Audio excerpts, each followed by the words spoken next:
I love Utah. I've lived here my whole life. I'm a Utah native, but unfortunately, the state of Utah is the #1 state in our country for affinity fraud. Why is that?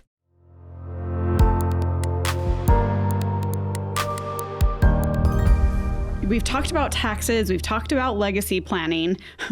What happens when I'm on my dissension and I've got too much money, right? We've created these income streams, and do I just let that money sit in savings and chill until I want to use it? It feels good. Yeah. Not the place. Not the place to leave it. No, Okay. and that's a great question. So, as Brooke was sharing, we should be meeting with your financial advisor, meeting with your experts, the gurus, your team. You should be meeting with them on a regular basis. Brooke and I, we say this to every client, that we want to play a significant role in your family's finances for the next 40 years. We want to be there so that when those clients call, we're not mortgage officers, we're not mortgage experts or specialists, but clients call us and they want to talk to us about what house they should buy. And that's because over time we've built a rapport with them, that there's trust and confidence that we're going to be there for them through the journey. Now, when you have extra money that's left over, or you're getting down towards the base of the mountain, you're getting up there in years, there's really kind of two paths that a lot of people will go down. There's one group that will focus on legacy planning and inheritance, on maximizing the amount of money that they're going to leave for their family, for their kids, for charities. And that's a wonderful path. And we'll come back to that in a moment. The second path is they want to spend it all and burn it down and bounce that last check as they go into the ground. And I think both paths would work. There's great opportunity in each, but there's two different paths. Yeah. So for those that want to leave a legacy, want to leave an inheritance, there's very tax efficient ways to do that. We want to make sure that we're leaving, if preferable, we want to leave Roth IRA money, because that's tax-free money that can go to a family. If we look at real estate, for example, if you've owned a property for a long time, there's a lot of missteps where as a parent ages, a son or a daughter will say, Mom, Dad, put me on the mortgage or put me on the title so that I can help if there's ever an issue or upon your passing. That's a misstep. Mm-hmm. You need to put the home in a trust, because upon your passing, you get what's called a death cost-based step up, where your value of your home steps up and your investments step up to the value of the property the day you die. And so if you've lived in a home for 30, 40, 50 years and it's appreciated like crazy, like a lot of homes here in the Salt Lake Valley have, there may be a significant tax bill. But if you hold it until the individual is passed, that tax liability can go to almost zero.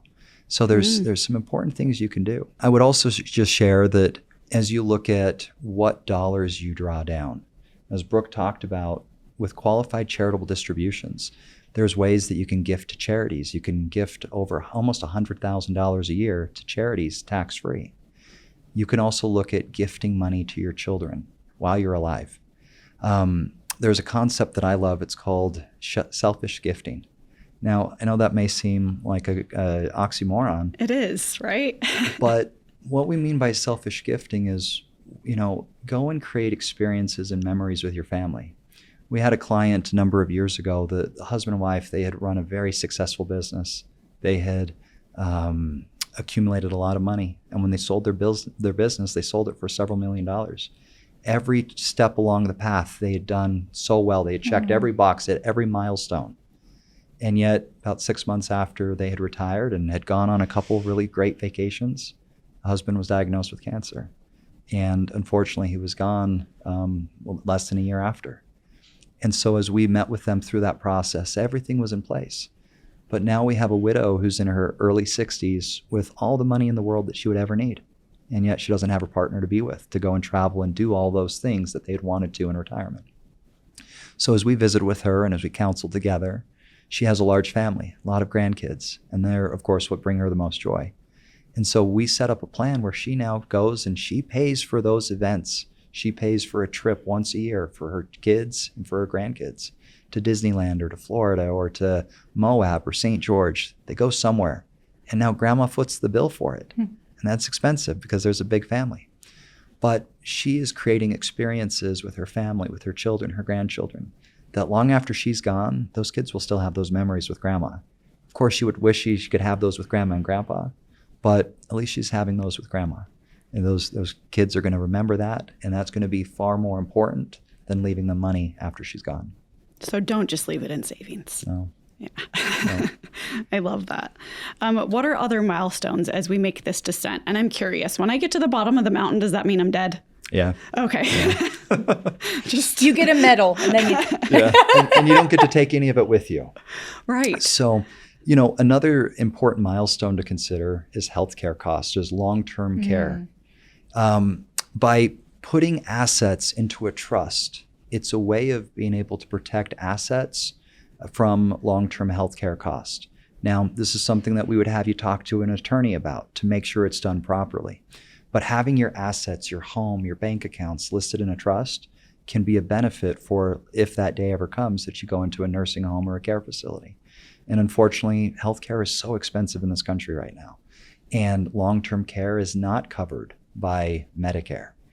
If you're destitute, if you have less than $2,000 to your name, then you can qualify for Medicaid. And Medicaid will help cover some cost of long-term care, but it's certainly not something you should plan for. And so we've got to make sure that you're properly prepared for long-term care. And that's through making sure you have sufficient assets that are set aside and properly structured to be tapped into in retirement. Okay. So more things to be mindful of. Yeah. And the reason why we need that team. Yeah. Absolutely. Right. In addition to, those trusty documents that we talked about that we created in our 30s or early 40s, now we're probably going to be exercising those, right? We may be utilizing a financial power of attorney because mom or dad are incapacitated. We may be having to utilize the trust or the will, right, to divide assets. But I would also caution people or remind people that, hey, the last time you wrote that, your kids were still kids. Now your kids are grown and have their own kids. And so those are things that need to remain living and breathing documents, because I think the most common theme that we hear from clients are, I just don't want to be a burden to my kids. I just don't want to be a burden to my kids. And that is like the most heartfelt parting gift as a mom and a dad. Like, I just love them and I don't want to, make them shoulder something on my behalf when I'm not here, or I can't make decisions alone. And so, as you age and you really need to be fine tuning those things, those estate documents, what are your wishes? 30 years ago, they may be something different, and you probably have far more assets. Make sure that before you are no longer capable of communicating, what your wishes are for the cleanliness of your family when you leave, you want it spelt out very nicely. Unfortunately, when money is involved, family can create friction. And I hate to bring it up, but we've been doing this for so long and have seen it so much. The last thing that we want to do is having, sister and brother duking it out and saying, well, that's not what mom or dad wanted. They wrote that 20 years ago. They don't want that anymore. They told me when I was visiting last Christmas that they actually wanted this.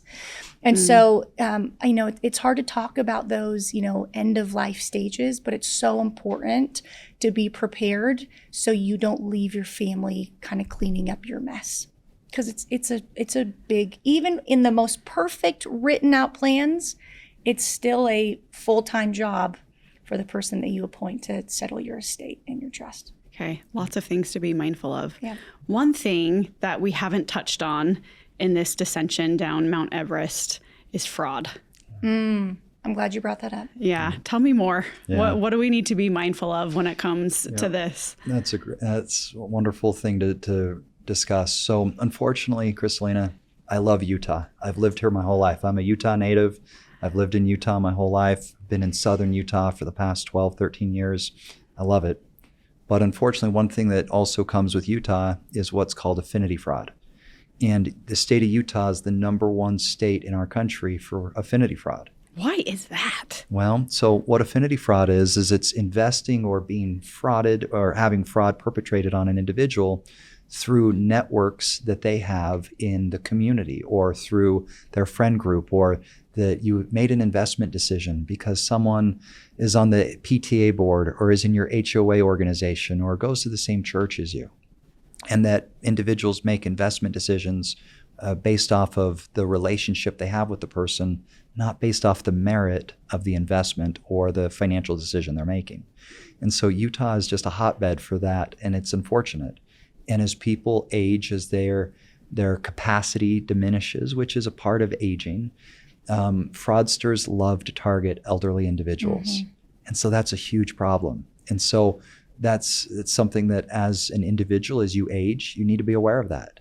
For sons and daughters, for family members that have aging parents, you need to make sure that you're watching out, protecting your family and supporting them. Yeah. And that's where just earlier this year, I had a client that called me up out of the blue. They called me up and they said, Stephen, we need to liquidate our entire investment account. And we were talking about almost $800,000. And Kristalina, it was so out of the blue. These individuals are in their mid 70s. I've worked with them for almost a decade. They're great clients, great individuals. And when I had met with them when they called, I just said, boy, this seems out of the norm. This is going to create a significant tax bill. This is going to blow up the financial plan that we've been building for so long. What are you doing? And they said, Stephen, we can't tell you. We can't talk about it. Well, of course, my little radar went up, and I said, all right, this doesn't make sense. I need you to come and let's talk. And they said, well, start processing it, start getting the money freed up. And I finally got them in. We sat down, and as we had a discussion, the wife finally broke down. And she said, Stephen, I'm going to jail. And I said, you're what? She said, yeah, we got a call from the FBI, and my name has been found as part of a money laundering drug trafficking out of South America. And we need to free up our money and send it to the FBI so they can protect it while they investigate. Now, Kristalina, you and I, as soon as we hear that, we go, oh boy, what a story. But this wonderful gal, she was so convinced that she was going to jail. Of course it was fraud. And through having a trusted financial advisor, someone that she could come and work with, I walked her through that. We were able to contact the police. We were able to put a stop to it. No money moved hands. But unfortunately, fraudsters and after this instance, she got calls for weeks and months after. Eventually, she had to change her telephone number because once they knew that they had someone that was potentially going to send money, these fraudsters didn't stop and they kept calling with different schemes. And so you've got to really be protective of your own money and protective of your family to make sure they're taken care of. Mm-hmm. Yeah. What are your thoughts on fraud, Brooke? As he's telling that story, I'm just thinking about, those Sherpas we've been talking about. I'm like, man, those are the people that are like arm in arm, like lock and shields around you that have known you for so long that, we're like your army, right? We're going to put that wall up and we're going to protect you. And so maybe it's not Stephen you're going to call, but maybe you're going to call me. Maybe it's not your CPA, but man, your trust attorney, she really gets you, right? And I just think the more people that you can rally around you throughout these stages of life will have the greatest insight to protect you from that later down the road. To be honest, I don't think it is a question of will it happen to you? It's when. And I truly mean that. We have been in this industry long enough and fraud has just morphed. I remember 15 years ago, it was like a washed out check or like a counterfeit bill. I mean, now it is tracking people down on Facebook, widows for widows. I'm here to help you. I lost my spouse too. It's, I wish those people would put effort into just doing something great because they're great at it. But it really is. I love the idea of, again, we have this hiking crew, this hiking staff around you that's going to provide the oxygen tank. And I'm going to give you a piggyback ride when it really gets hard. Whatever role we play, but that's maybe a role that we don't think that these people can play around you, but we can. And so in that scenario, Stephen saved the day. It was wonderful. He got them off the mountain without, jumping off the cliff in one foul swoop because of a phone call. And it can be phone calls, right? It can be texts, emails, all the things, right? So Utah's number one. It is. Yep. Yep.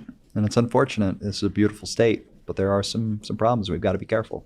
Stephen and Brooke, thank you so much for joining us today. Thanks for having me. I've learned a lot from you. Hopefully you've, learned from each other. And hopefully all of you who have joined us have learned as well. And we will see you on the next episode of Guiding You Forward.